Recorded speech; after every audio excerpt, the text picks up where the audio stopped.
প্রিয় ছাত্রছাত্রীরা, welcome back to smart class. আমরা ক্লাস 12-এর ইন্টিগ্রেশনের মেথড অফ সাবস্টিটিউশনের ফার্স্ট পার্ট করেছি এবং সেখানে আমরা অতি সংক্ষিপ্ত পর্যন্ত অঙ্ক করেছিলাম। আজকে আমাদের এটা সেকেন্ড পার্ট হচ্ছে এবং এই সেকেন্ড পার্টে আমরা চেষ্টা করব সংক্ষিপ্তর পুরো যেই অঙ্কগুলো রয়েছে তার বেশিরভাগটাই আলোচনা করে দেওয়ার জন্য। তার মধ্যে কিছু কিছু অঙ্ক আমি করে দেবো এবং বাদবাকি অঙ্কগুলো কিছুটা বুঝিয়ে দেবো যাতে তোমরা সেগুলো নিজেরাই প্র্যাকটিস করতে পারো। একটা জিনিস মনে রাখবে, এই আমাদের যে এত অঙ্ক এনসিইআরটির বই অথবা মানে যেগুলো সিলেবাসের মেন বই থাকে সেখানে কিন্তু এত অঙ্ক থাকে না। মেনলি আমাদের এত অঙ্ক দেওয়ার একটাই কারণ যে প্র্যাকটিস করা। একটা অঙ্কর সিমিলার অঙ্কগুলো কিন্তু তোমাদের নিজেদের প্র্যাকটিস করতে হবে, কারণ সব অঙ্ক যদি আমি করে দিই তাহলে একটা লেন্দি একটা ভিডিও হবে, সেখানে তোমাদের ভালো লাগবে না এবং তোমাদের নিজস্ব প্র্যাকটিস বা নিজস্ব যে অঙ্ক করার ক্ষমতা সেখানে প্রকাশ পাবে না। তো আজকে আমরা সংক্ষিপ্তর পুরো চ্যাপ্টারটা মানে পুরো বিষয়টা শেষ করার চেষ্টা করব। তো ক্লাস শুরু করার আগে যারা এখনও চ্যানেলটিকে সাবস্ক্রাইব করেনি অবশ্যই চ্যানেলটিকে সাবস্ক্রাইব করবে এবং পাশে থাকা বেল আইকনটিতে প্রেস করে দেবে যাতে ভিডিও আপলোড করার সাথে সাথে তোমরা নোটিফিকেশান পেয়ে যাও। তো আর সময় নষ্ট না করে চলো ক্লাস শুরু করি আজকের।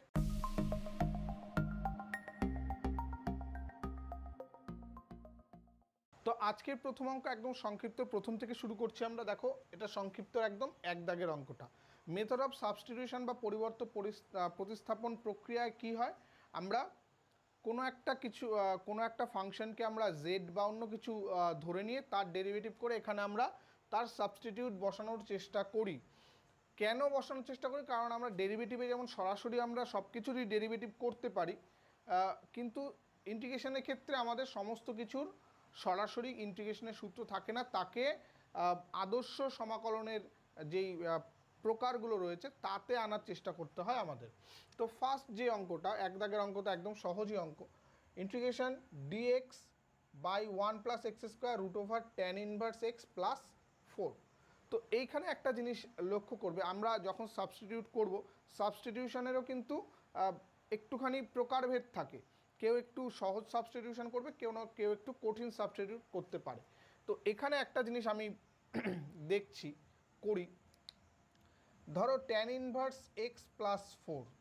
এখানটায় tan ইনভার্স এক্সকে যদি আমি শুধু জেড ধরি, tan ইনভার্স x = যদি জেড ধরি, তাহলে এর ডেরিভেটিভ করলে কত হবে? 1/√1+x²। এই অংশটা চলে আসবে, এই অংশটা tan ইনভার্স এক্সের থেকে চলে আসবে। কিন্তু এখানে রুটের মধ্যে দেখো z+4 পড়ে থাকবে, তাহলে আমার আবার ইন্টিগ্রেশন করতে আরেকটু সমস্যা থাকবে। যদি এই ভেতরের পুরো অংশটাকে আমরা 4 ধরি তাহলে এই পুরো অংশটা জেড চলে আসবে, কিন্তু সেক্ষেত্রেও একটা সমস্যা, √z থাকবে। অনেক সময় √z-এরও ইন্টিগ্রেশন করা আমাদের একটুখানি মনে হতে পারে একটু কঠিন, বা যাই হোক একটা স্টেপ বেশি লাগবে। যদি আমরা এখানে z² ধরি, অর্থাৎ রুটের মধ্যে কোনো কিছু থাকলে তাকে যদি আমরা স্কোয়ার ধরে নিই, সেক্ষেত্রে আমাদের কিছু কিছু জায়গায় খুব সহজ হয়ে যাবে। তো এক্ষেত্রে tan ইনভার্স x + 4 = যদি z² ধরি, এটাকে পুট, তাহলে এবার ডেরিভেটিভ করে দিলে tan ইনভার্স এক্সের ডেরিভেটিভ হয় 1/1+x² + 4 এর ডেরিভেটিভ 0 ইন্টু, তাহলে এখানে হয়ে যাবে dx = এই z² ডেরিভেটিভ কী হয়? 2z dz। ঠিক আছে, তাহলে দেখো এই যে মার্ক করা অংশটা এটা চলে আসলো এর মধ্যে = 2z dz। তাহলে এখানে সাবস্টিটিউট করে দাও, এখানে 2z dz চলে আসলো।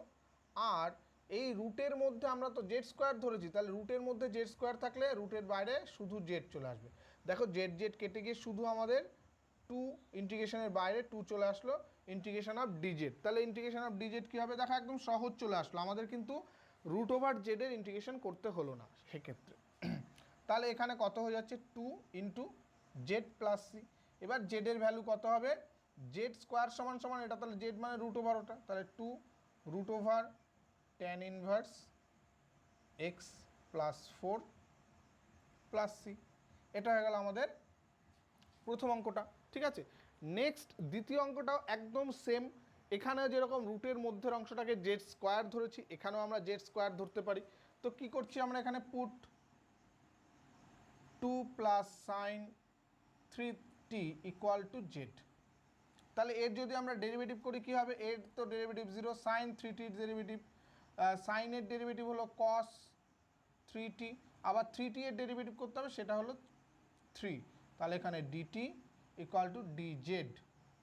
ঠিক আছে, তো এই 3টা তো আমাদের এখানে নেই, শুধু আছে cos 3t dt, তাহলে cos 3t dt, এই 3টা এদিকে নিয়ে চলে আসলে cos 3t dt equal to হচ্ছে dz বাই 3।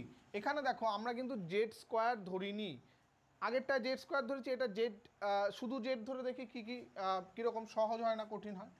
ইকুয়াল টু, তাহলে ইন্টিগ্রেশন এখানে কত হয়ে যাচ্ছে দেখো, রুট ওভার জেড ইন্টু এর বদলে কত বসবে আমাদের, ডি জেড বাই 3, তাহলে 1/3 বাইরে আসলো, আর জেড টু দি পাওয়ার এখানে half, z to the power হাফের ইন্টিগ্রেশন করলে কত হবে, জেড টু দি পাওয়ার হাফের সঙ্গে 1 যোগ করে দিলে 3/2, আর নিচে আসবে 3/2 প্লাস সি, এটাকে যদি সিম্পলিফাই করা হয় 2/9 z to the power 3/2 plus c, অর্থাৎ এখানটা আসলো 2/9, জেড ইকুয়াল টু কী ধরেছি আমরা, 2 প্লাস সাইন 3t, তাহলে whole to the power 3/2 plus c. ঠিক আছে, আমরা যদি এখানে জেড স্কোয়ার ধরে নিতাম তাহলে এখানে শুধু জেড থাকতো, একই রকম আসতো, এই জায়গাটা 2z dz আমরা জেড স্কোয়ারের ইন্টিগ্রেশন করতাম, তখন অ্যান্সার আমাদের কিন্তু একই রকম আসবে। ঠিক আছে, তাহলে 1 আর 2 গেলে, পরবর্তী আমরা আরও কিছু অঙ্ক একদম শেষ পর্যন্ত অঙ্ক আজকে আমরা দেখিয়ে দেবো। এরপর একদম সরাসরি 4 দাগের অঙ্কটায় চলে আসছি। দেখো 4 দাগের অঙ্কটায় কী বলেছে, integration of x to the power 5 by root over 1 plus x cube dx. তো এখানটা একটা জিনিস আমাদের কিন্তু অঙ্ক করার আগেই সাবস্টিটিউশনটাকে ভেবে নিতে হবে, যে অঙ্ক দেখে বুঝতে হবে আমাদের কি সাবস্টিটিউট করতে হবে। এই রকম রুটের মধ্যে যে জিনিসটা থাকবে আমরা সরাসরি তাকে সাবস্টিটিউট করব। তাহলে put 1 plus x cube equal to Z square ধরে নিচ্ছি আমরা এখানে, তাহলে কি আসবে এখান থেকে, এক্স কিউবের ডেরিভেটিভ করলে 3x square dx equal to 2z dz, আর এখান থেকে আমরা x square dx equal to 2/3 z dz এরকম লিখতে পারি। এবার দেখো এই যে এক্স টু দি পাওয়ার 5 রয়েছে, এখান থেকে তো আমরা সরাসরি ডিএক্স এর সঙ্গে যোগ করতে পারছি না, তো কি করতে হবে, আগে আমাদের এই এক্স টু দি পাওয়ার 5টাকে দুটো ভাগে যদি ভাগ করে নিই, বা এটাকে কিউব লিখি তাহলে সুবিধা হবে বোঝাতে, by root over 1 plus x cube. এবার দেখো এই যে এক্স স্কোয়ার ডিএক্স এই অংশটা চলে আসবে, তার বদলে এটা সাবস্টিটিউট হয়ে যাবে, তাহলে হয়ে গেল এটার বদলে আমরা লিখলাম 2/3 জেড ডিজেড। এবার এই নিচের অংশটা আমরা কি ধরেছিলাম, জেড স্কোয়ার, তাহলে রুটের মধ্যে তাহলে শুধু জেড হবে, আর এইখানটায় দেখো একটা এক্স কিউব রয়ে গেছে, তাহলে এই এক্স কিউব সমান সমান কত হবে, এখান থেকে আমরা পেতে পারি সেটা, তাহলে এক্স কিউব সমান সমান সেখান থেকে আমরা লিখব জেড স্কোয়ার মাইনাস 1, তাই তো, তাহলে এখানে এক্স কিউবের জায়গায় হয়ে যাচ্ছে জেড স্কোয়ার মাইনাস 1, তাহলে এটা হচ্ছে জেড স্কোয়ার মাইনাস 1, তাহলে এই নিচের ওপরে জেড কেটে যাচ্ছে, 2/3 বাইরে চলে আসছে, থাকছে কি জেড স্কোয়ার মাইনাস 1 তার ডিজেড। এবার তো সরাসরি সহজ হয়ে গেল, তাহলে 2/3, এখানে জেড স্কোয়ারের ইন্টিগ্রেশন হলো z cube by 3 minus z. এবার দেখো একটা জিনিস, আমরা যদি সরাসরি এখানে মানগুলো বসিয়ে দিই তাহলেও হবে, কিন্তু বইয়ের উত্তরের সঙ্গে যদি তোমরা মেলাতে চাও তাহলে আমাদের কী করতে হবে, এখান থেকে একটা জেড যদি কমন নিই, জেড বাই 3 কমন নিই, তাহলে 2/9 হয়ে যাবে জেড, এখানে হবে জেড স্কোয়ার মাইনাস 3, তাই তো।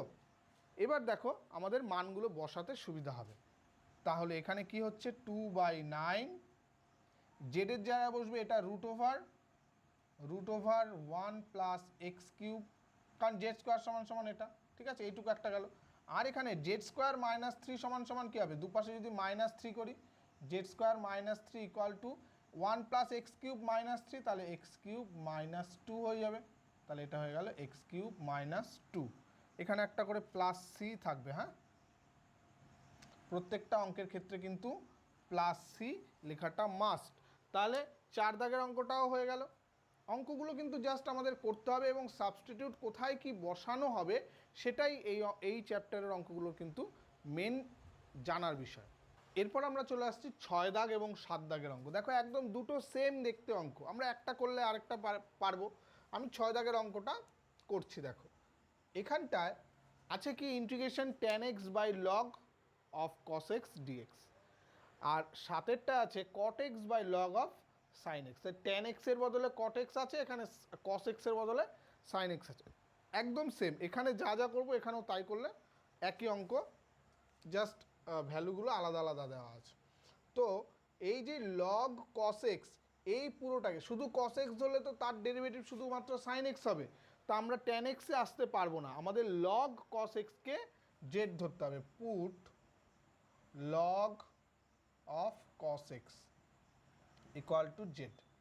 তাহলে এর যদি আমরা উভয় পাশে ডেরিভেটিভ করি, ডিফারেন্সিয়েট বোথ সাইড, তাহলে কি হবে, এটাকে এক্স এর রেসপেক্টে যখন ডেরিভেটিভ করছি লগ অফ সামথিং থাকতে তাহলে 1/cos x হয়ে যাবে, তাই তো। এবার এটা তো এক্স নয়, চেন রুল যদি আমরা অ্যাপ্লাই করি তাহলে এখানে এক্স হয়ে গেলে তারপরে কি করতে হবে, তারও আবার ডেরিভেটিভ করতে হবে, যেটাকে আমরা মনে মনে এক্স ধরি। তাহলে cos x এর আবার একবার ডেরিভেটিভ করতে হবে, cos x এর ডেরিভেটিভ হয়ে যাচ্ছে minus sine x dx equal to, দেখো আমাদের আসছে ডিজেড। তো এইখানটা দেখো sine x by cos x হয়ে যাচ্ছে ট্যান এক্স, কিন্তু মাইনাস একটা রয়েছে, ও পাশে লিখি আমরা, তাহলে tan x dx equal to হলো মাইনাস ডিজেড, এটা আমরা পাচ্ছি। তাহলে এই ট্যান এক্স ডিএক্স চলে গেল, মাইনাস ডিজেড চলে আসবে, মাইনাস লিখে ডিজেড করে দিচ্ছি, আর নিচেরটা হলো জেড। তাহলে সিম্পলি এটা তো একটা ইন্টিগ্রেশন হয়ে গেল কি, ডিজেড বাই জেড, জেড হলে log of Z minus log mod of Z. তো এটাকে আমরা লিখতে পারি মাইনাস, মাইনাস না লিখে এটাকে আমরা লগ, এখানে প্লাস সি অবশ্যই লিখতে হবে। আমি আগের অঙ্কগুলোতেও প্লাস সি লিখেছি, যদি না লিখে থাকি তোমরা কিন্তু অবশ্যই প্লাস সি লিখবে, হ্যাঁ। Log of 1/z plus C. এবার এই জেডের ভ্যালুটা বসিয়ে দিই, log of 1/log cos x plus c, ঠিক আছে। একই রকমভাবে এই অঙ্কটাও করতে পারবে নিশ্চয়ই। 8 দাগের যে অঙ্কটা আছে সেটাও কিন্তু 6-7-এর মতোই, অর্থাৎ একই টাইপের অঙ্ক, লগ দিয়েই আছে। তো এরকম টাইপ থাকলেই আমাদের মেনলি কী হবে, আগেরটা যেমন এই লগ শুদ্ধ যা আছে সেটাকে আমরা জেড ধরে নিচ্ছি, এখানেও একদম সিমিলারলি তাই করব। Put log tan x plus sec x equal to z. তাহলে এবার ডিফারেন্সিয়েট যদি করি, নিচে আসবে tan x plus sec x, এবার ওপরে লগ এক্স এর ডেরিভেটিভ হলো 1/x, কিন্তু যেটাকে আমরা x ধরেছি তার আবার ডেরিভেটিভ, তাহলে tan x এর derivative sec square x plus sec x এর derivative sec x tan x, এটা সম্পূর্ণটা dx ইকুয়াল টু dz। এবার দেখো ওপর থেকে sec x কমন যাচ্ছে, থাকবে কি এখানে sec x plus tan x by tan x plus sec x dx equal to dz। তাহলে সিম্পলি শুধু sec x থেকে গেল, sec x dx equal to dz। এই দেখো sec x dx আমরা পেয়ে গেছি dz হিসাবে, আর নিচেরটা তো আমরা জেডই ধরেছিলাম, তাহলে সিম্পলি এটা log mod z plus c. তাহলে লগ মড জেড মানে জেড ভ্যালু, এটা log tan x plus sec x plus c. Simple, একদম আগেরটার মতোই আইডেন্টিক্যাল অঙ্ক, জাস্ট এখানে যেহেতু জিনিসটা একটু অন্যরকম আছে তাই আমি এই অঙ্কটাও করে দিলাম। নেক্সট অঙ্কে চলে আসছি। এরপরে আমরা চলে আসছি একদম 9 দাগের অঙ্কটা। দেখো 9 দাগের অঙ্কটায় কি, আমাদের জাস্ট এখানে ট্রিকোনোমেট্রিক ফর্মুলা ইউজ করতে হবে। তো sine c minus sine d cos c minus cos d. Sine c minus sine d এর সূত্র কি, sine c minus sine d এর সূত্র কি, 2 cos c plus d by 2 into sine c minus d by 2, এই সূত্রটা ওপরে apply করব। আর নিচেরটা হলো cos c minus cos d, cos c minus cos d, তার সূত্র কি, 2 sine c plus d by 2 into sine d minus c by 2, d minus c by 2। তাহলে এই সূত্র দুটো জাস্ট এখানে অ্যাপ্লাই করব, দেখি কি আসছে। তাহলে sine c plus sine c minus sine d এর সূত্র হলো 2 cos c plus d by two, তাহলে 6x প্লাস 2x মানে 8x বাই 2 হলো 4x into sine c minus d, তাহলে 6 মাইনাস 2 4 বাই 2 হলো 2, তাহলে সাইন 2x বাই পরেরটা cos c minus cos d, সেক্ষেত্রে দুটোই সাইন হবে, তাহলে 2 sine c plus d by two, এখানে 4x ইন্টু সাইন, এখানে দেখো ডি মাইনাস সি, তাহলে 2x মাইনাস 6x অর্থাৎ মাইনাস 2x হবে dx। তো এক্ষেত্রে তোমরা জানো যে sine minus theta equal to sine theta, minus of sine theta হয়, তাই তো। তাহলে সাইন মাইনাস 2x আছে, তাহলে মাইনাসটা জাস্ট বাইরে চলে আসবে, 2 কেটে দিলাম, এই দুটো সাইনও কেটে যাবে, একবার বাইরে মাইনাসটা নিয়ে আসি, cos 4x by sine 4x, আর এই অংশটা কেটে যাচ্ছে, আমরা লিখছি না। এবার দেখো সাইন 4x এর ডেরিভেটিভ কি হবে, 4 into cos 4x, sign 4x এর যদি আমরা ডেরিভেটিভ করি ddx করি, তাহলে কত হবে, 4 cos 4x হবে। তাহলে এইখানটায় যদি আমরা একটা 4 গুণ করি, অর্থাৎ 1/4 করে দিই ওপরে নিচে, তাহলে 4 cos 4x, মানে নিচেরটার ডেরিভেটিভ ওপরেরটায় আনার চেষ্টা করছি আমরা, সাইন 4x dx।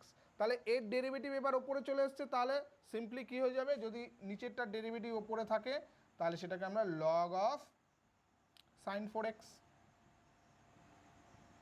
প্লাস, ঠিক আছে। এখানটায় মাইনাসটাকে ভেতরে ঢুকিয়ে দিয়ে 1/sin 4x আমরা করতে পারি, ঠিক আছে, বোঝা গেল। একই রকমভাবে 9 দাগের পরে 10 দাগের অঙ্কটাও সেম টাইপেরই হবে, সেখানেও ট্রিকোমেট্রিক ফর্মুলাগুলো ইউজ করতে হবে, নিশ্চয়ই তোমরা পারবে। এবার আমরা আসছি 11 দাগের অঙ্ক। এক্ষেত্রেও 11 এবং 12 দাগ দুটো প্রায় একই ধরনের অঙ্ক। 11 দাগেরটা অনেকবার পরীক্ষাতেও এসছে, বেশ ইম্পর্টেন্ট টাইপের একটা অঙ্ক। এই অঙ্কটার ক্ষেত্রে দেখো কি বলেছে, integration sine 2x by a square sine square x plus b square cos square x dx. তো এই রকম অঙ্ক দেওয়া থাকলে আগেই আমাদের ভাবতে হবে যে এর কোনো একটা কিছু ডেরিভেটিভ ওপরে আনতে হবে। তো সিম্পলি এখানে তো আর কিছু করার নেই, যেহেতু এ স্কোয়ার বি স্কোয়ার আলাদা আলাদা রয়েছে, আমরা কোনো রকমভাবে কিছু করতে পারবো না, সরাসরি নিচের অংশটাকে জেড ধরবো। Put a square sine square x plus b square cos square x equal to z. তো এখানটায় কী হবে একটুখানি ডেরিভেটিভ করে দেখি। তাহলে এ স্কোয়ার তো থাকছে, সাইন স্কোয়ার এক্সের ডেরিভেটিভ কী হবে, 2 সাইন এক্স কস এক্স। আমি ডেরিভেটিভটা কিন্তু আর শেখাচ্ছি না, চেন রুলটাকে অ্যাপ্লাই করেছি আমরা। তাহলে বি স্কোয়ার এক্ষেত্রে কী হবে, 2 cos x into minus sine x, cos এক্সের ডেরিভেটিভ সম্পূর্ণটা d x equal to dz, ঠিক আছে। এইখানটায় দেখো এই দুটোর ক্ষেত্রে কিন্তু একই জিনিস চলে আসছে, 2 সাইন এক্স কস এক্স, এখানে মাইনাসটা বাইরে আসবে, 2 সাইন এক্স কস এক্স, তাহলে 2 সাইন এক্স কস এক্স যদি আমরা কমন নিই তাহলে এখানে এ স্কোয়ার থাকবে মাইনাস এখানে থাকবে b square dx equal to dz. তা 2 সাইন এক্স কস এক্স মানে কি, সাইন 2x, এটাও আমাদের জানা আছে, into a square minus b square dx equal to dz, sorry dz. তো এইখানটায় দেখো সাইন 2x dx আছে, তাহলে সাইন 2x dx সমান সমান কি লিখব, dz by a square minus b square.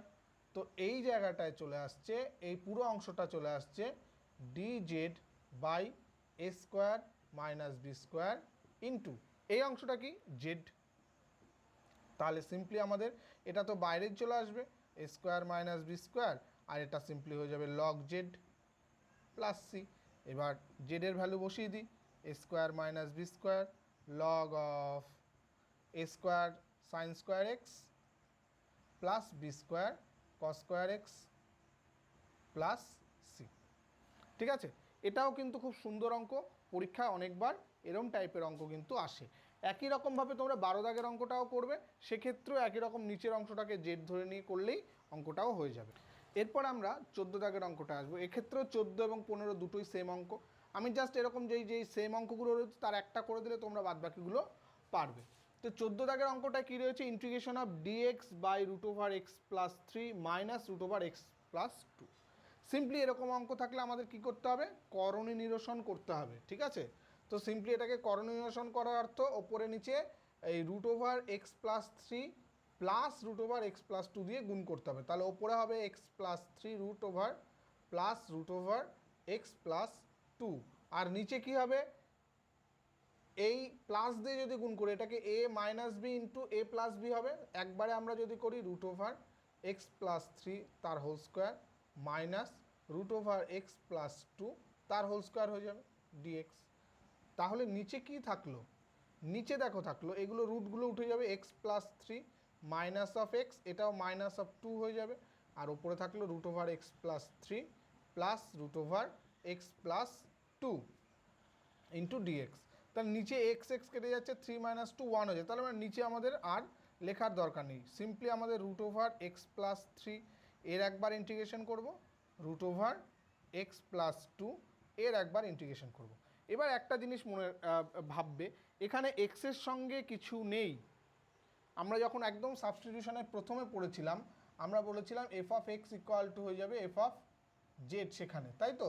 যদি x এর সঙ্গে আপাতত এখানে কিছু নেই, তাহলে x+3 যদি আমরা z ধরি, তাহলে দেখো dx dz হয়ে যাচ্ছে না, তাই তো। তাহলে এক্ষেত্রে আমাদের কিন্তু সিম্পলি এটাকে আমরা মনে মনে যদি z ধরে নিই তাহলে আমাদের অঙ্কটা সহজ হয়ে যাবে। তাহলে z⁻½ থাকছে, তাহলে +1 ½ + 1 3/2 হয়ে যাবে। তাহলে x+3 3/2 সামনে চলে আসবে 2/3 হয়ে যাবে, মানে নিচে বাই আসবে সেটাকে আমরা উল্টে দিলাম। একই রকমভাবে এটার ক্ষেত্রেও তাই, 2/3 x+2 3/2 + c। এবার 15 দাগের অঙ্কটার ক্ষেত্রে দেখবে এখানটা x এর সঙ্গে একটা 4 আছে, এখানে যদি একটা 4 থাকতো তাহলে কি হতো, 4x dx, তার মানে dx এর সঙ্গে নিচে একটা 1/4 dz চলে আসতো। অর্থাৎ এখানে যখন আমরা ইন্টিগ্রেশন করব তখন একটা নিচে 1/4 আলাদা করে গুণ হয়ে যাবে, ঠিক আছে, আর কিছুই নয়। তার মানে কি, যদি এরকম থাকে ax + b এরকম থাকে তাহলে সেক্ষেত্রে একটা 1/a চলে আসবে। আমি একদম প্রথম দিন ফার্স্ট পার্টে, তোমরা যদি কেউ মিস করে থাকো, ফার্স্ট পার্টে এরকম টাইপের দু একটা অঙ্ক করেছিলাম, সেটা একবার দেখে নেবে তাহলেই হবে। এরপরে 16 দাগের অঙ্কটা, এটাও বেশ ইম্পর্টেন্ট অঙ্ক, অনেকবার পরীক্ষাতেও এসছে এরকম টাইপের অঙ্ক।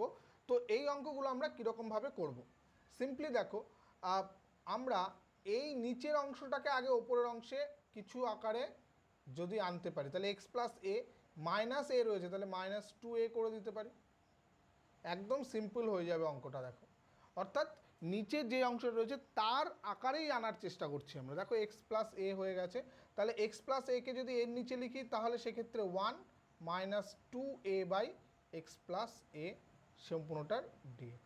তাহলে এর সঙ্গে যখন dx হবে, অর্থাৎ শুধু dx এখানে, -2a কনস্ট্যান্ট, ইন্টিগ্রেশন বাইরে চলে আসবে, x+a dx। তাহলে এক্ষেত্রে dx এর হলো x - 2a, এটা কি হয়ে যাবে, এর ডেরিভেটিভ ওপরে, তাই তো, x এর ডেরিভেটিভ 1, a এর ডেরিভেটিভ তো 0, তাহলে এর ডেরিভেটিভ ওপর আছে, তাহলে লগ হয়ে যাবে log of mod x+a + c, ঠিক আছে। এখানেও দেখো আমার কিন্তু সাবস্টিটিউট কিছু একটা করতে হলো না, নর্মালি আমাদের অঙ্কটা হয়ে গেল, ঠিক আছে। আস্তে আস্তে আমরা একটু টাফ অঙ্কের দিকে যাচ্ছি। এইবার যে অঙ্কটা করব 18 দাগের অঙ্কটা, সেই অর্থে এটা কোনো টাফ অঙ্ক না, তবে তুলনামূলকভাবে আগেরগুলো থেকে একটুখানি কঠিন, ভাবনার দিক থেকে ভাবনাটাকে আমাদের একটু কঠিন করতে হবে।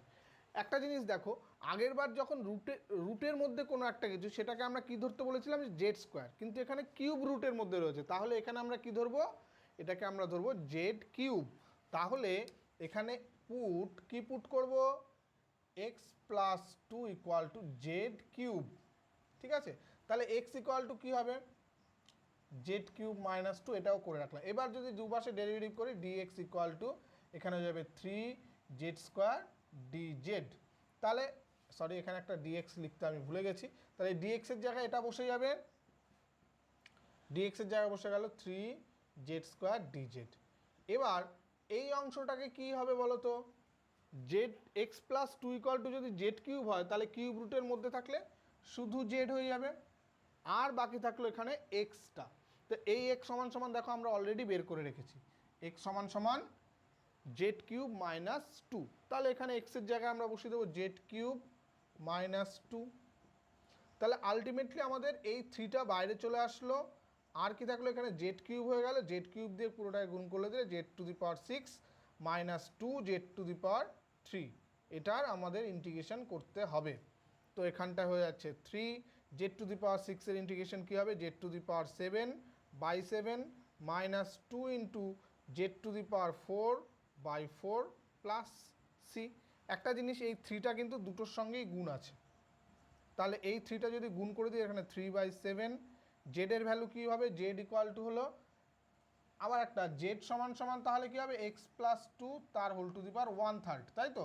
তাহলে z to the power seven কত হয়ে যাবে, x plus two whole to the power seven by three minus এই থ্রিটা গুণ হয়ে গেলে এই টু এর সঙ্গে ফোর কেটে নিচে টু থাকবে, তাহলে three by two z to the power, sorry z তো বসে আমরা রিপ্লেস করে দিচ্ছি, x plus two to the power four by three plus c. ঠিক আছে, এখানেও কিন্তু এই পুট করাটাও কিন্তু একটা আরেকটা লেভেল আপ হলো, অর্থাৎ আমাদের আগেরগুলোর ক্ষেত্রে এই জেডটা সহজেই একদম পুট করে দিতে পারছিলাম, এই ক্ষেত্রে একটুখানি ঘুরিয়ে পুট করতে হবে। পরবর্তী অঙ্কে চলে আসছি, সরাসরি আমরা 20 দাগের অঙ্কে চলে আসবো। 20 দাগের অঙ্ক কী বলেছে দেখো, integration of two x minus one by x plus one তার হোল স্কোয়ার ডিএক্স। তো এটাকেও আমরা কি আগে যে 16 দাগের অঙ্কটা করেছিলাম না, যে নিচের অংশটার আকারে ওপরের অংশটাকে নিয়ে আসার চেষ্টা করছিলাম, তো এখানেও সেই রকম একটা আকার যদি নিয়ে আসি, তাহলে এখানে টু এক্স মাইনাস এখানে প্লাস ওয়ান আছে, তাহলে প্লাস টু করি, তাহলে এখানে অ্যাডজাস্ট করার জন্য মাইনাস ওয়ান আনতে গেলে মাইনাস থ্রি করতে হবে, তাই তো?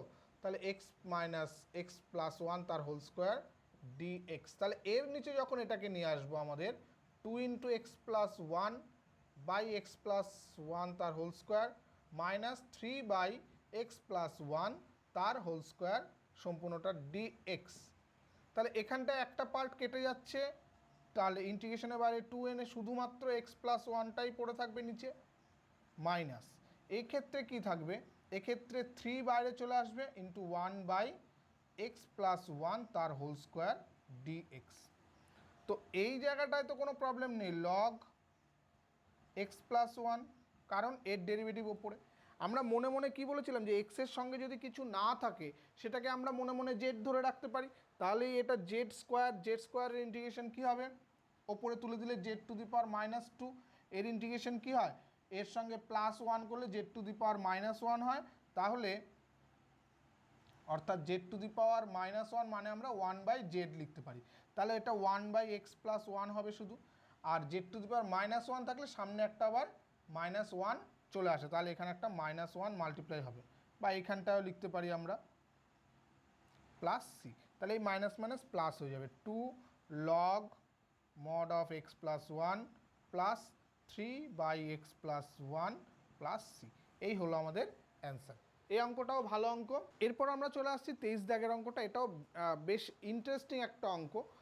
কেন দেখো কেমন আছে, x to the power six by x minus one. আমাদের উৎপাদক বিশ্লেষণ এখানে করতে হবে, কিন্তু শুধুমাত্র এক্স টু দি পাওয়ার সিক্সকে কীভাবে উৎপাদক বিশ্লেষণ করব তা আমাদের জানা নেই।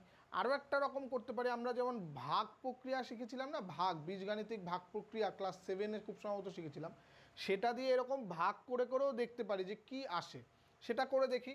তাহলে এক্স টু দি পাওয়ার সিক্সকে যদি আমরা এক্স মাইনাস ওয়ান দিয়ে ডিভাইড করি, তাহলে x to the power five দিয়ে প্রথমে আনতে হবে minus x to the power five, তাহলে এখানে মাইনাস হলে এটা plus x to the power five নামলো, তারপর আবার x to the power five আনার জন্য তাহলে plus x to the power four, তাহলে x to the power four minus x to the power x to the power five minus x to the power four, এরকম করে চলতে থাকবে। Last পর্যন্ত যেটা আসবে যখন শুধু এক্স আসবে তখন কি হবে, প্লাস এখানে x cube x square plus x plus one দিয়ে যখন করব, তাহলে এখানে এক্স মাইনাস ওয়ান থাকবে, মাইনাস করে দিলে এখানে প্লাস, অর্থাৎ ওয়ান এখানে অবশিষ্ট থাকছে। তাহলে এই অংশটাকে আমরা পুরোপুরি কিভাবে লিখতে পারি,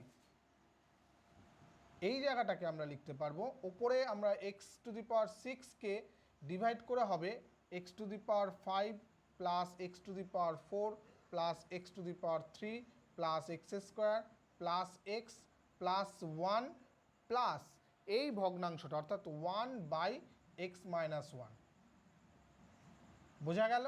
অথবা তোমরা এটাকে যদি অন্যরকমভাবে ভাবো তাহলে এটাকে আমরা এরকম ভাবতে পারি x⁻6-1/x-1, এখানে তাহলে একটা +1 থেকে যাবে, তাই তো। এবার x⁻6-1কে যদি আমরা ফ্যাক্টরাইজ করি তাহলে এরকম হয় x-1 into x⁵ plus x⁴ plus x³ x² plus x plus 1, এটা হলো x⁻6-1 এর ফ্যাক্টরাইজেশন। +1 থাকবে, তাহলে এই +1 এর নিচেও তো x-1টা থাকবে, আর এর সঙ্গে যখন এই পুরোটার নিচে যখন x-1, আমি একবারে লিখেই দিই, এরকমভাবে আসবে। তাই যখন এই এর নিচে আসছে তখন এটা কেটে গেছে, কেটে গিয়ে এই অংশটা থাকবে, আর এই অংশটা হলো ভগ্নাংশ আকারে, ভাগশেষ আকারে থেকে যাচ্ছে। এবার তো সিম্পলি আমরা ইন্টিগ্রেশন করে দিলেই হবে x⁻6 1/5 x⁵ plus 1/4 x⁴ plus 1/3 x³ plus 1/2 x² plus x plus এটার উপরে এর ডেরিভেটিভ উপরে রয়েছে, তাহলে log mod x-1 plus c। এই হয়ে গেল আমাদের অ্যান্সার। ঠিক আছে, এবার আমরা 24 দাগের অঙ্কটায় চলে আসছি। দেখো 24 দাগের অঙ্কটায় কী দেওয়া আছে, ইন্টিগ্রেশন dx/x প্লাস √x। তো এই জায়গাটায় কিন্তু আমাদের একটুখানি খেয়াল রাখতে হবে, x প্লাস √x দুটো রয়েছে আলাদা আলাদাভাবে। আমরা তাহলে x = z² ধরি, কারণ এই রুটের মধ্যে রয়েছে, আমাদের এখানে পুট করতে সুবিধা হবে। তাহলে dx হচ্ছে 2z dz। তাহলে এখানে পুট করলে আমাদের কি থাকছে দেখো, ওপরে থাকছে 2z dz, এক্সের জায়গায় চলে আসছে z², আর এইখানটায় √x এর জায়গায় আসছে হলো শুধু z। এবার একটা z কমন নিয়ে ওপরেরটার সঙ্গে কেটে যাবে, তাহলে ওপরে থাকবে শুধুমাত্র 2dz আর নিচে থাকবে z+1, কারণ এখানে একটা z কমন নেওয়া হয়েছে। এবার তো সিম্পল হয়ে গেল, এর ইন্টিগ্রেশন এর ডেরিভেটিভ ওপরে থাকছে, 2 বাইরে বের করে নিয়ে আসলে z+1 log of mod z+1 plus c। এবার z এর ভ্যালু বসিয়ে দিই আমরা, লগ z মানে কি √x প্লাস 1 প্লাস c। খুব সিম্পল আরেকটা অঙ্ক ছিল এটা। হ্যাঁ, এবার আমরা চলে আসছি 28 দাগের অঙ্কটা। 28 দাগের অঙ্কটাও বেশ ভালো অঙ্কের, সঙ্গে সঙ্গে আমরা 30 দাগের অঙ্কটাও নিয়েছি, সিমিলারিটি অঙ্ক রয়েছে তার জন্য নিয়েছি। দেখো 28 দাগে রয়েছে x+1/x, আর এখানে রয়েছে x প্লাস লগ x তার হোল স্কোয়ার। এখানে দেখো আমাদের এই অংশটাকে যদি জেড ধরি তাতে খুব বেশি একটা আগানো যাবে না, কিন্তু এখানে যদি জেড ধরি তাহলে কি হবে, put x plus log x equal to z ধরি, তাহলে এর ডেরিভেটিভ করলে এটা 1 আর এটা 1/x dx ইকুয়াল টু হচ্ছে dz। তো এটাকে আমরা যদি সিম্পলিফাই করি তাহলে এটা আসছে না, x plus 1/x dx equal to dz, একদম সিম্পল আমাদের চলে আসলো। তাহলে এই ইন্টিগ্রেশনটা এর সঙ্গে এই dx টুকু নিয়ে চলে গেল dz হয়ে, এখানে থাকলো শুধুমাত্র z² dz। তাহলে z² এর ইন্টিগ্রেশন কি, z³ প্লাস c। এবার z এর ভ্যালু তো আমাদের জানা আছে, 1/3 x plus log x whole to the power 3 plus c। এই হয়ে গেল আমাদের 28 দাগের অঙ্কটা। এবার আমরা 30 দাগের অঙ্কটা যদি দেখি, দেখো সিম্পলি আমাদের এখানে রয়েছে dx/1 plus e to the power x। আমরা যদি নিচের অংশটাকে জেড ধরি, 1 প্লাস ই টু দি পাওয়ার এক্সকে জেড ধরি, তাহলে তার ডেরিভেটিভও ই টু দি পাওয়ার এক্স আসবে, কিন্তু এই dx এর সঙ্গে কোথাও ই টু দি পাওয়ার এক্স নেই। তাহলে কি করব, এখানটা একটা স্পেশাল জিনিস করতে হবে আমাদের, এই ই টু দি পাওয়ার এক্স যখনই থাকবে তখন কিন্তু এই জিনিসটাকে মাথায় রাখতে হবে। ঠিক আছে, ওপরে নিচে আমরা e to the power minus x দিয়ে গুণ করে দেবো, তাহলে এই 1-এর সঙ্গে যখন e to the power minus x গুণ হবে, e to the power minus x হবে, plus e to the power এক্সের সঙ্গে যখন গুণ হবে, e to the power x into e to the power minus x, তাহলে কত হয়ে যাবে, ই টু দি পাওয়ার 0 মানে 1। এবার দেখো আমরা যদি নিচের অংশটাকে জেড ধরি, তাহলে put e to the power minus x plus 1 equal to z. তাহলে e to the power minus এক্সের ডেরিভেটিভ কি, minus of e to the power minus x dx equal to dz. তাহলে e to the power minus x dx equal to minus dz. তাহলে এই জায়গাটায় কি চলে আসলো, মাইনাস ডিজেড বাই এই সম্পূর্ণটা জেড, তাহলে হচ্ছে minus of log mod z plus c. তাহলে এখানে মাইনাস লগ কি ধরেছি, e to the power minus x plus 1, তাহলে e to the power minus x plus 1 plus c. এই হয়ে গেল আমাদের অ্যান্সার। অর্থাৎ আমি এখানে বলতে চাইছি যে ই টু দি পাওয়ার যখনই থাকবে অঙ্কের মধ্যে তখন কিন্তু আমাদের মাথায় রাখতে হবে যে e to the power minus x দিয়ে ওপরে নিচে গুণ করার একটা প্রসেস আছে, সেটাকেও আমাদের মাথায় রাখতে হবে। এবার আমরা 32 দাগের অঙ্কটা করব। আগের অঙ্কটার ক্ষেত্রে যেটা দেখেছিলাম যে e to the power x থাকলে আমি বলেছিলাম যে আমাদের ওপরে নিচে e to the power minus x বা e to the power minus two x বা e to the power minus এগুলো দিয়ে গুণ করার একটা প্রবণতা আমাদের মাথায় রাখতে হবে। কিন্তু সেক্ষেত্রে এই জায়গাটায় কোনো রকমভাবে কি চেঞ্জ করা যাবে? E to the power minus x দিয়ে যদি গুণ করি ওপরে 1 হবে, কিন্তু এখানে দুটো ই টু দি পাওয়ার এক্স চলে আসবে, তাই তো? তাহলে সেক্ষেত্রে কিন্তু আমাদের কোনো লাভ হবে না। এখানে যদি আমরা e to the power x equal to z ধরি, তাহলে দেখো ওপরের অংশটা e to the 1 plus e to the power x equal to যদি জেড ধরি, তাহলে e to the power x dx equal to dz এরকম চলে আসবে। এখানে ডিএক্স এর সঙ্গে নিয়ে ডিজেড চলে আসবে, থাকবে কি তাহলে 1/1 প্লাস জেড স্কোয়ার ডিজেড। ঠিক আছে, এই ধরনের ইন্টিগ্রেশন কিন্তু এখনও আমরা শিখিনি, পরবর্তীতে শিখবো আরও। সেখানে আমরা ওই ইনভার্স ফাংশনে যখন ইন্টিগ্রেশন শিখবো তখন এটাকে আমরা সরাসরি করতে পারবো।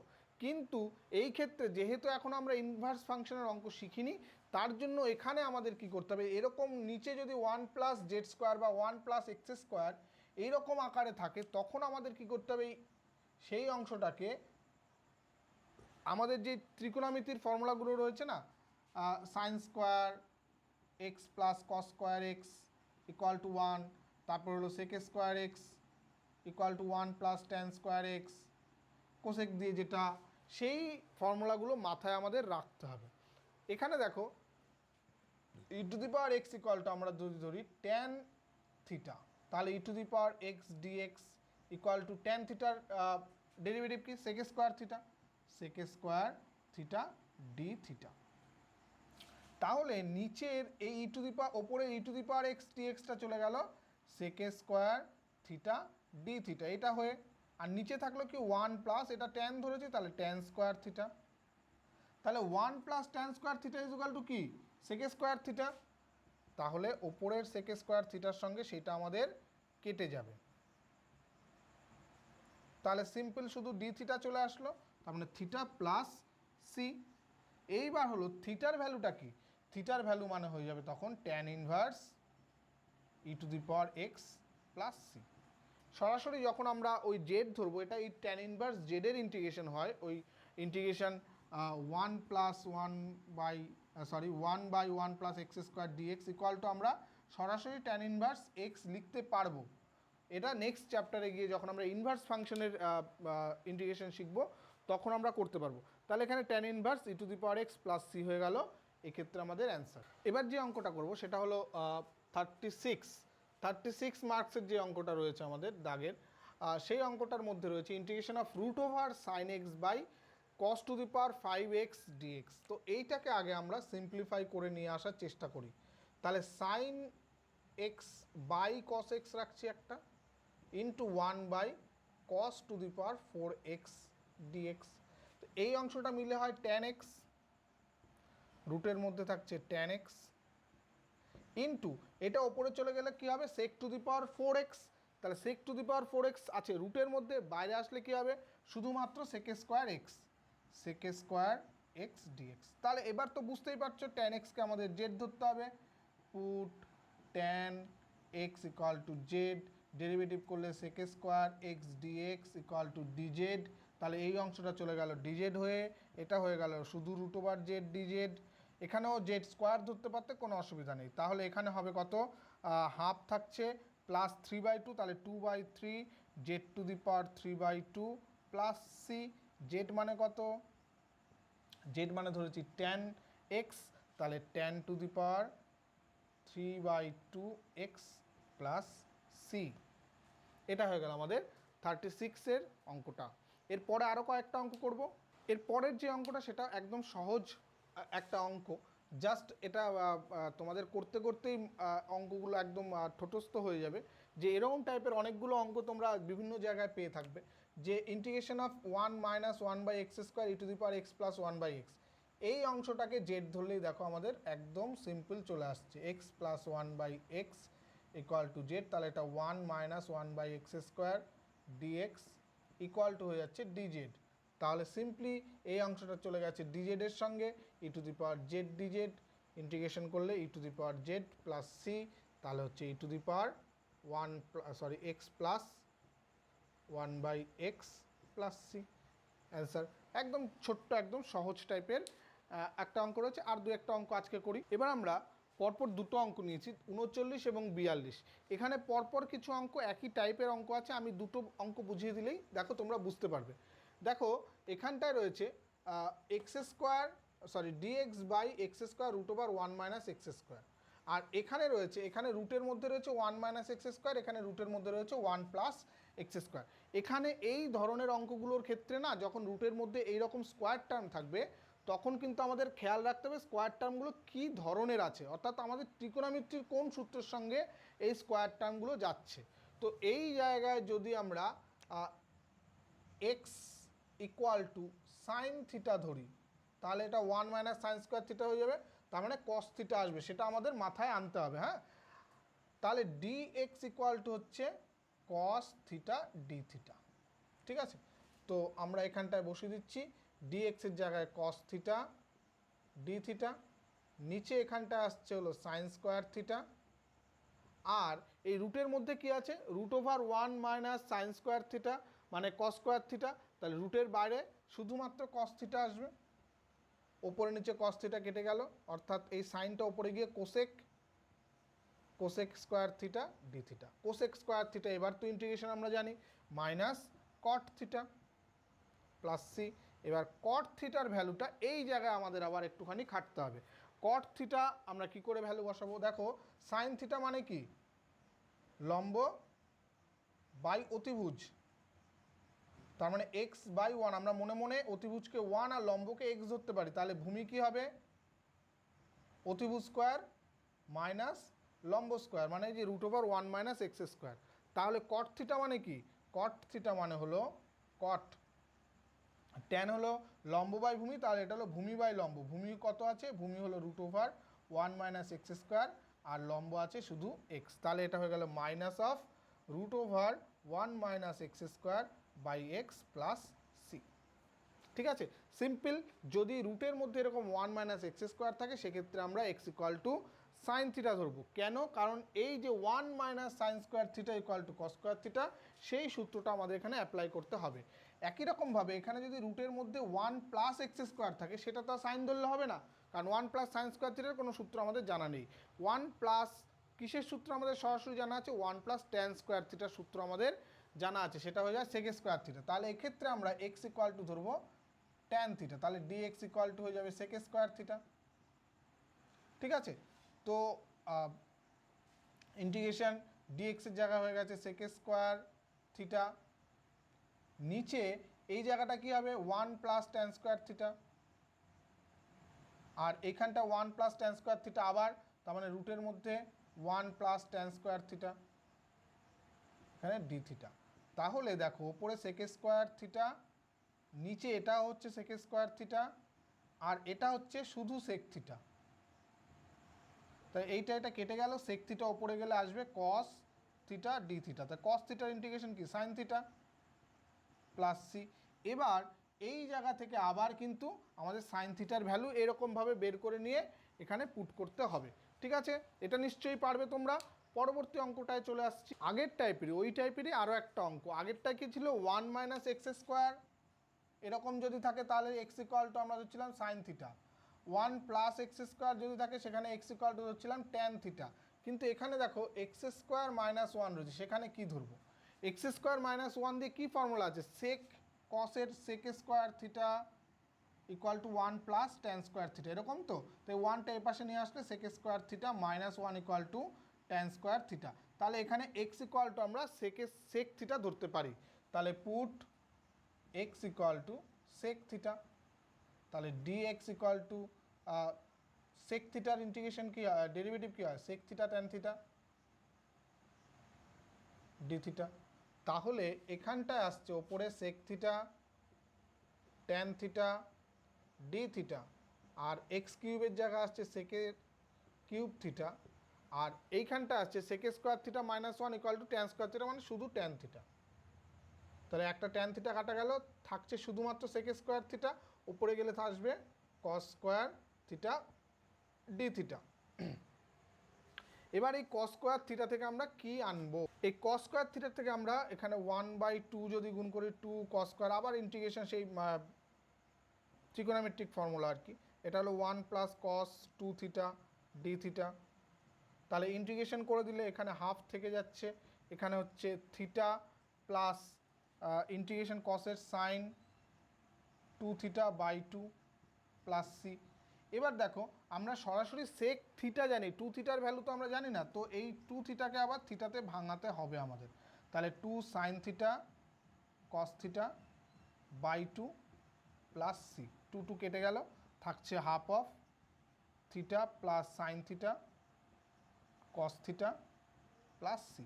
সাইন থিটা কস থিটার ভ্যালু এখান থেকে আমাদের আবার আগের মতো বের করে নিয়ে এখানে পুট করে দেবো, তাহলেই পুরোপুরি অ্যান্সার আমাদের চলে আসবে। তো এটাই একদম লাস্ট অঙ্ক ছিল। এই টাইপের অঙ্কগুলো কিন্তু আমাদের খুব পরীক্ষায় আসে, এই পুট করার অঙ্কগুলো, ঠিক আছে। তো বাদবাকি যে দীর্ঘ অঙ্কগুলো রয়েছে সেটা আমরা নেক্সট পরের ভিডিওতে আমরা করে দেবো। তো ততক্ষণ এর যেই বাদ থাকলো অঙ্কগুলো মাঝখান থেকে তার মধ্যে কমপ্লিট করে ফেলবে। আশা করছি পরের ভিডিওটাও তোমাদের খুব ইম্পর্টেন্ট একটা ভিডিও হবে। তো এখনও পর্যন্ত যদি কেউ সাবস্ক্রাইব করে না থাকো, এই শেষ পর্যন্ত দেখে থাকলে নিশ্চয়ই ভালো লেগেছে, সাবস্ক্রাইব করবে এবং বন্ধুদের সঙ্গে শেয়ার করবে। তো আজকে এই পর্যন্তই থাকছে, থ্যাংক ইউ।